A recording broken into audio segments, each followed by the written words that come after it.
Bonsoir à tous et bienvenue dans cette nouvelle édition du journal. Mercredi 25 janvier, à la une de l'actualité, visite du président ivoirien Alassane Ouattara à Paris, où il a été accueilli par le ministre français de l'Intérieur Claude Guéant. Au menu de cette visite, soutien à la réconciliation nationale, appel aux entreprises françaises et signature d'un nouvel accord de défense. Et c'est une année 2012 qui commence difficilement au Bénin, en cause la rareté des produits pétroliers de contrebande venus du Nigeria. Les stations-service sont débordées, les clients perdent patience et la grogne sociale monte. Enquête sur la crise de l'essence au Bénin dans ce journal. Culture également avec le Salon international de l'artisanat qui bat son plein au Cameroun. Nous reviendrons dans un instant sur cette grande messe où sont attendus des centaines d'artisans venus des 4 coins du monde. Mais avant, ouvrons avec la visite officielle du président ivoirien Alassane Ouattara en France. Il doit s'entretenir ce jeudi à l'Élysée avec le président français Nicolas Sarkozy avant un dîner d'État et avant également d'entamer une série de rencontres avec le monde politique et celui des affaires. Philippe Couon était cet après-midi à la place des Invalides où le couple présidentiel a été reçu avec faste.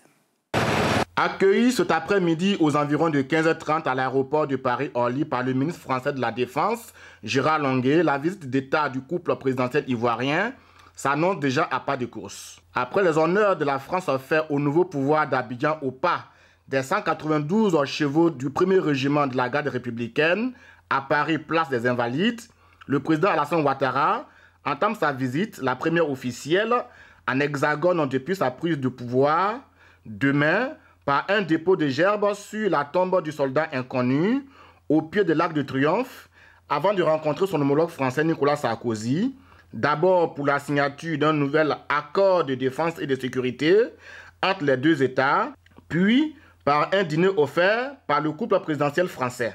Si côté français, l'on saluera la stabilisation du pays, les législatives de décembre 2011 et le redémarrage économique, l'attaque d'un meeting pro-Gbagbo le samedi 21 janvier dernier à Abidjan, qui a fait 3 morts et une quarantaine de blessés, et le transfèrement du président Laurent Gbagbo à La Haye, ne manqueront pas d'enrhumer ce premier déplacement officiel du couple Ouattara en France. L'Égypte inaugure un nouveau jour férié, la journée de la Révolution. Il y a un an, vous le savez, a débuté la révolte contre Hosni Moubarak. La suite, on la connaît. Aujourd'hui, c'est dans un climat d'incertitude et de tension entre un pouvoir militaire critiqué, un mouvement contestataire à la recherche d'un nouveau souffle et des islamistes triomphants que les commémorations se déroulent. L'armée, de son côté, a appelé à préserver l'esprit du 25 janvier qui avait unifié le peuple égyptien, hommes et femmes, jeunes et vieux, musulmans et chrétiens. Les frères musulmans, eux, qui savourent un triomphe électoral impensable du temps d'Hosni Moubarak. 47% des sièges aux récentes élections législatives ont annoncé qu'ils célébreraient le 25 janvier, mais sans réclamer une deuxième révolution. Le Gabonais Jean Ping, candidat à sa propre succession à la tête de la Commission de l'Union africaine, bénéficie du soutien total des plus hautes autorités du Gabon. Et c'est Noël Nelson Mason, l'ambassadeur représentant permanent du Gabon auprès des Nations Unies, qui l'a confirmé lors d'une conférence de presse à New York. L'occasion également de rappeler les nombreux défis qui l'attendent, notamment en matière de paix et de sécurité. On l'écoute. Un mandat de 2 ans au Conseil de sécurité, 2 ans ça passe très vite. Une présidence d'1 mois, ça passe très vite aussi. Il y a de nombreux défis à la paix et la sécurité, des défis réels, actuels. Il y a des défis émergents, il y a des défis auxquels on ne pense pas encore, mais qui pointent déjà. L'un dans l'autre, on souhaite toujours de pouvoir avoir le temps d'examiner toutes ces questions, de commencer à y chercher des solutions, mais ce n'est jamais possible. Donc l'espoir est que d'autres membres du Conseil continuent dans ce sens-là. Sur les questions émergentes, un des membres du Conseil a par exemple amené sur la table du Conseil la question de l'impact du changement climatique sur la paix et la sécurité. Donc des questions de cette nature méritent qu'on commence à y accorder une certaine attention. Retour à présent sur le message de paix lancé par le président sénégalais Abdoulaye Wade et ces nombreux qui sont venus place de l'obélisque de Dakar à quelques semaines maintenant de l'élection présidentielle prévue pour le 26 février prochain. Des messages qui mettent entre autres en avant le dialogue, la solidarité et le respect du verdict des urnes. Idlet Bissou. L'actualité politique revient en force au Sénégal ce mardi, notamment avec les rassemblements organisés la veille par le pouvoir et l'opposition. En attendant la liste des candidats retenus pour la présidentielle de 2012 en cette fin de semaine, le président de la République a organisé une journée de paix ce lundi à Dakar. Selon lui, le choix du futur président du Sénégal appartient au peuple. Tous ceux qui veulent se présenter et qui réunissent les conditions légales doivent pouvoir se présenter et on doit laisser le peuple faire son choix.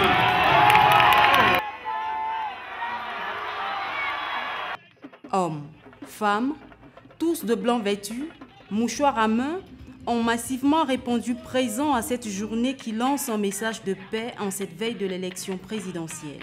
Je pense que c'est une bonne initiative du président Abdoulaye Wade. À ce moment, le pays a besoin de ces genres de manifestations pour rappeler au pays que le Sénégal a toujours été un pays de paix.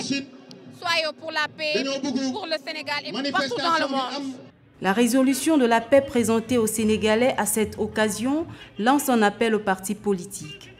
Lançons un appel solennel et pressant à tous les Sénégalais, sans exception, en particulier aux partis politiques et coalitions de partis, à se joindre à ce vaste mouvement pour la sauvegarde de la paix et la tenue au Sénégal d'élections apaisées, afin que chaque citoyen en âge de voter puisse exercer librement son droit de voter et accepter les résultats issus du scrutin de 2012. À 1 mois et demi du scrutin présidentiel, les camps politiques se forment, les messages de dialogue et de solidarité sont lancés, mais le choix du futur président du Sénégal reste entre les mains du citoyen. Et la course à la présidentielle française également se poursuit. François Hollande, candidat socialiste, dopé par le succès de son meeting du Bourget, n'a pas tardé à repartir en campagne et à afficher une certaine sérénité face aux attaques de l'exécutif et de la droite, se refusant à entrer dans la guerre des mots. Après les charges de François Fillon et Nicolas Sarkozy contre lui, le candidat PS a préféré les mettre sur le compte de l'inquiétude et je cite « Nul n'est forcément sûr de rester président de la République mandat de suite, ça peut s'arrêter, a-t-il lancé à l'adresse du chef de l'État qui a évoqué lui-même ces derniers jours la possibilité d'une défaite. La droite, justement, qui ne transige pas sur certaines questions. C'est le cas, par exemple, du ministre français de l'Intérieur, Claude Guéant, qui a assuré mardi, lors de la séance des questions au gouvernement à l'Assemblée nationale, qu'il n'y avait pas de place en France pour l'islamisme et les communautarismes. On l'écoute. Les communautarismes représentent, pour notre République, pour la cohésion de notre société, un risque qui est considérable. Ce risque, c'est que des communautés vivent en marge des lois de la République, vivent avec des règles qui sont les leurs et qui ne sont pas les nôtres. Quand nous apprenons qu'un imam prône que les femmes adultères doivent être fouettées jusqu'à la mort, nous disons qu'il n'a pas sa place dans notre société et nous entreprenons une mesure d'expulsion. Quand nous apprenons qu'une association de fait veut installer en France la charia et entraîne des groupes de combat, eh bien nous disons que cette association ne doit pas avoir pignon sur rue dans notre société et c'est pour ça que nous entreprenons une procédure de dissolution. Nous resterons vigilants, il n'y a pas place en France pour l'islamisme ni pour les communautarismes. Et de l'autre côté de l'Atlantique, c'est Barack Obama qui donne le ton de sa campagne électorale et veut faire payer les millionnaires. Passage annuel obligé pour tout président américain. Le discours sur l'état de l'Union face aux parlementaires était particulièrement attendu ce mardi à Washington. Il a ainsi dévoilé les thèmes forts de sa campagne et réclame notamment une imposition plus forte des hauts revenus. Et pour ce faire, il a souhaité une réforme instituant un taux d'imposition minimal de 30% sur les revenus des millionnaires. Une allusion à peine voilée à l'un des principaux candidats à l'investiture républicaine, le millionnaire justement Mitt Romney, qui a révélé ce mardi n'être soumis qu'à un taux d'imposition d'environ 15%. On vous parlait dans notre précédente édition des répercussions économiques de la hausse du prix du pétrole au Nigeria. Des répercussions qui ne s'arrêtent pas là. Le Bénin voisin est également très fortement touché par le réajustement de la subvention de l'État nigérian sur le carburant. Mais quelle est la réalité du prix de l'essence? À Cotonou, voici une enquête signée Maximien Gbenou. De 141 naira le litre, soit 450 francs CFA, le prix de l'essence est passé au Nigeria à 97 naira, soit environ 60 francs CFA le litre. Une revue à la baisse de 30% du prix du carburant au Nigeria qui n'a pas encore changé le coût de l'essence dans le secteur informel au Bénin. L'essence de la contrebande en provenance du Nigeria se vend sur des étals de fortune et coûte relativement plus cher contre 570 francs CFA le litre à la station au Bénin. Selon certaines sources, même si la crise née de la suppression des subventions sur le pétrole nigérien est résorbée, le prix de vente au Bénin de l'essence de la contrebande restera supérieur au prix d'avant la crise, ce qui va laisser une marge de manœuvre au secteur formel auquel est restée attachée une certaine clientèle. Je prends toujours mon essence ici. Je prends de l'essence à la Sonacop parce que c'est plus sûr. C'est la qualité qu'on cherche. On peut dire qu'aujourd'hui, la Sonacop est à la hauteur. Bon, au début, il y avait un peu de difficultés parce que tout le monde de l'essence frelatée se sont rabattus sur la station. Donc, actuellement, avec ce qui se passe, je crois que la situation est maîtrisée. Même si le carburant livré dans les stations conventionnelles est jugé de bonne qualité, l'une des raisons essentielles de la ruée de la clientèle vers l'essence frelatée reste le coût bon marché dans l'informel. Il apparaît donc clairement que la baisse du prix de l'essence dans les essenceries ne sera que bien accueillie par la population béninoise. À ce niveau, la Direction générale de la Sonacop, Société nationale de commercialisation des produits pétroliers, en appelle à une bonne collaboration de la clientèle pour un retour progressif vers la compétitivité et la prospérité retrouvée. Nous battre pour que, au niveau de l'État, nous ayons l'appui nécessaire, comme l'a souhaité le chef de l'État, que le prix du carburant, on fasse des efforts pour que ça revienne à une proportion supportable par nos populations. Il faut signaler que la mercuriale dressée par le coût de l'or noir dans la sous-région ouest africaine ne laisse pas le Bénin au bas du tableau. Alors que le litre d'essence est vendu à 600 francs CFA au Togo voisin, le même litre d'essence est cédé contre 774 francs CFA en Côte d'Ivoire. Comparaison n'est pas raison, dit-on souvent. Le Burkina Faso a besoin de 144 milliards de francs CFA pour relancer sa filière coton après une période de turbulence. Une période marquée par le boycott d'une partie des producteurs mécontents des prix d'achat du coton. Le nouveau directeur de la société de textile Sofitex tente donc de renouer avec ses partenaires. Adjiba David Tchumbiano. La crise qui a secoué le Burkina en 2011 n'a pas épargné le secteur du coton, qui a connu également sa traversée du désert. Au mois de juin et de juillet, des producteurs avaient appelé au boycott de la production, jugeant les prix des intrants trop élevés et le prix d'achat du kilogramme de coton assez bas par rapport aux prix qui sont proposés dans des pays voisins comme le Mali. Résultat d'une production attendue de 500 000 tonnes, finalement c'est 300 000 tonnes qui sont réalisées dans les zones de la Société burkinabé des fibres et textiles. Dieu merci, nous assistons aujourd'hui à une accalmie de la situation. Vous savez, personne ne peut dire qu'une crise est derrière vous. La vie doit être quotidiennement gérée. La Sofitex s'investit pour remobiliser les producteurs pour la prochaine campagne. Les paysans sont ainsi payés à temps cette année, dès le mois de décembre. C'est environ 80 milliards de francs CFA qui sont directement injectés dans le monde rural. Les responsables de la société parient sur une production record de 600 000 tonnes pour la campagne 2012-2013. Cette industrie cotonnière bénéficie de la confiance des banques qui lui ont signé un chèque de 77 milliards pour soutenir la campagne de commercialisation. Cette année, sur la base d'une estimation de la production à 300 000 tonnes, il faut environ 73 milliards 500 millions pour payer rien que les producteurs. Vous devez ajouter à cela les frais liés au transport, les frais liés à l'assurance, les frais liés aux différentes pièces de l'échange que vous devez acquérir pour les usines. Rien que pour la campagne, il vous faut près de 140 milliards pour gérer toutes les activités de la campagne. Et ce n'est pas des bénéfices de 1 milliard ou 2 milliards que vous réalisez par an qui puissent vous permettre de faire face à l'ensemble de ces opérations. Un autre chèque est attendu cette semaine du pool bancaire international pour financer la prochaine campagne de production, véritable or blanc qui nourrit plus de 3 millions de personnes au Burkina. Les artisans d'horizons divers se sont donné rendez-vous à l'esplanade de l'Hôtel de Ville de Yaoundé dans le cadre du traditionnel Salon international de l'artisanat du Cameroun, le SIARC 2012. Ainsi, pendant une quinzaine de jours, les différents talents venus d'une dizaine de pays rivaliseront de créativité pour dynamiser l'artisanat. Edwige Jakamba. Le Salon international de l'artisanat du Cameroun, SIARC 2012, a ouvert ses portes. Pendant une quinzaine de jours, les artisans d'ici et d'ailleurs vont rivaliser de dextérité, d'adresse et d'inspiration. L'esplanade de l'Hôtel de Ville de Yaoundé abrite l'illustre événement. Des matériaux divers sont exploités de fort belle manière, comme cette salle à manger baptisée Sanaga Maritime. Je travaille dans la sculpture, dont nous transformons des meubles de récupération. Ces meubles de récupération, c'est quoi? C'est les rejets que nous récupérons dans la forêt et que nous transformons, nous redonnons une vie qui n'existe pas. Même des déchets sont récupérés et transformés. Ce sont des déchets plastiques que je récupère dans les bancs à poubelle. Je tisse des sacs, des tapis, des poufs de maison, des pots de fleurs.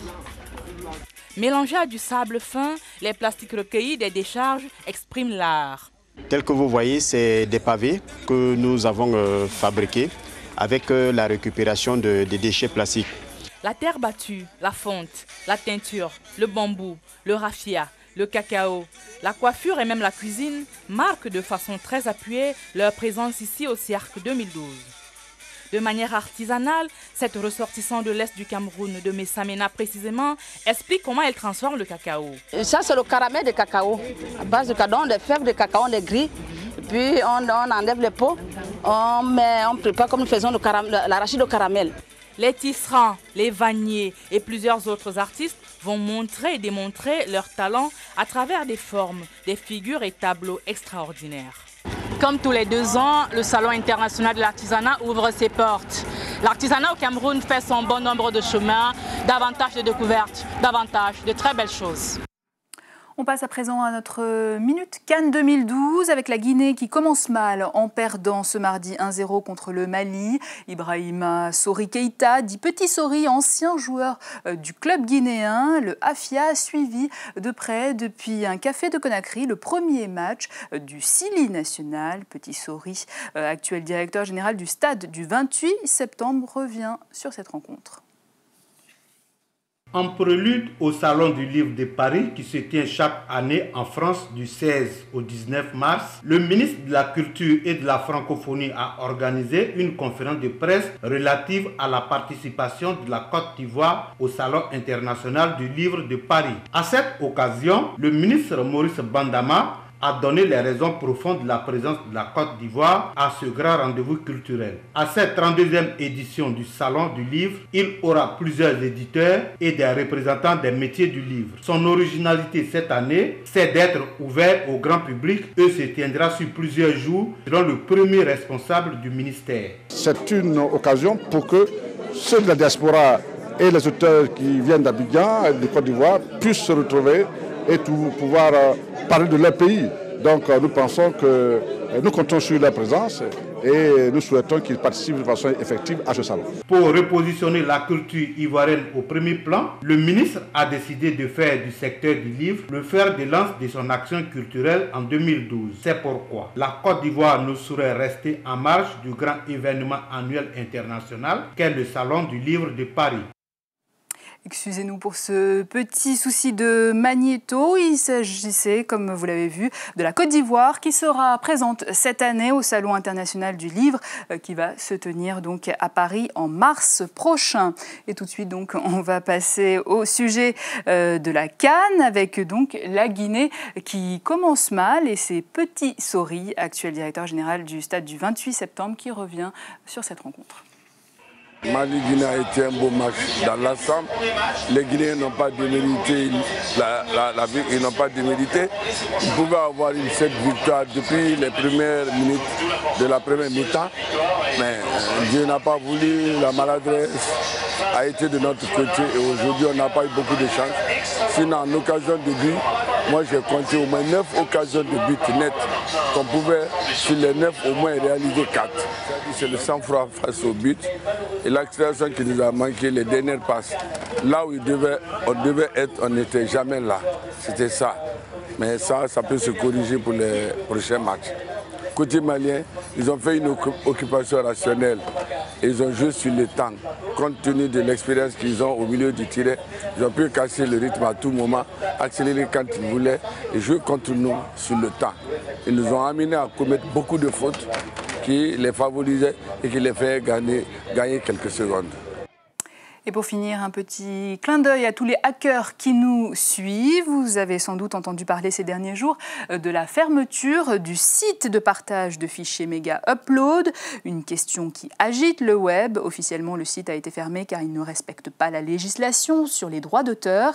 Le patron du site de téléchargement, Kim Schmitz, alias Kim.com, a donc été arrêté jeudi dernier en Nouvelle-Zélande. Il restera en prison et pourrait être extradé aux États-Unis. Il nie, lui, avoir participé à une entreprise de piratage à grande échelle. Pourtant, des révélations ont confirmé que Kim.com comptait lancer en 2012 un site qui aurait pu bouleverser l'industrie de la musique en ligne, appelé Megabox. Ce projet a été pensé pour proposer un modèle économique alternatif à celui des géants du téléchargement légal. Projet à suivre donc. Et c'est ainsi que s'achève notre édition, mais avant un dernier rappel des titres. Le président ivoirien Alassane Ouattara, reçu avec faste à Paris. Il doit s'entretenir ce jeudi à l'Élysée avec le président Nicolas Sarkozy avant un dîner d'État. Une rencontre est prévue vendredi avec des chefs d'entreprise français et ivoiriens. M. Ouattara quittera Paris samedi pour Addis Abeba et le sommet annuel de l'Union africaine. La crise du carburant au Nigeria continue à avoir des répercussions sur le Bénin avec la flambée du prix de l'essence relatée. Depuis le début de l'année, se procurer de l'essence au Bénin est devenu un véritable casse-tête pour la population. Et pour la 3e édition du Salon international de l'artisanat à Yaoundé qui a ouvert ses portes, le thème « L'artisanat camerounais, la qualité à la conquête du marché international ». Il s'agit donc de permettre au CIARC de devenir un événement de référence. À la fin de ce journal, dans quelques instants, la suite de vos programmes sur Télé Sud, bien sûr. Restez avec nous. Demain, retrouvez Patricia Dréline. Quant à moi, je vous donne rendez-vous lundi pour une nouvelle édition. En attendant, je vous souhaite de passer une excellente soirée en notre compagnie.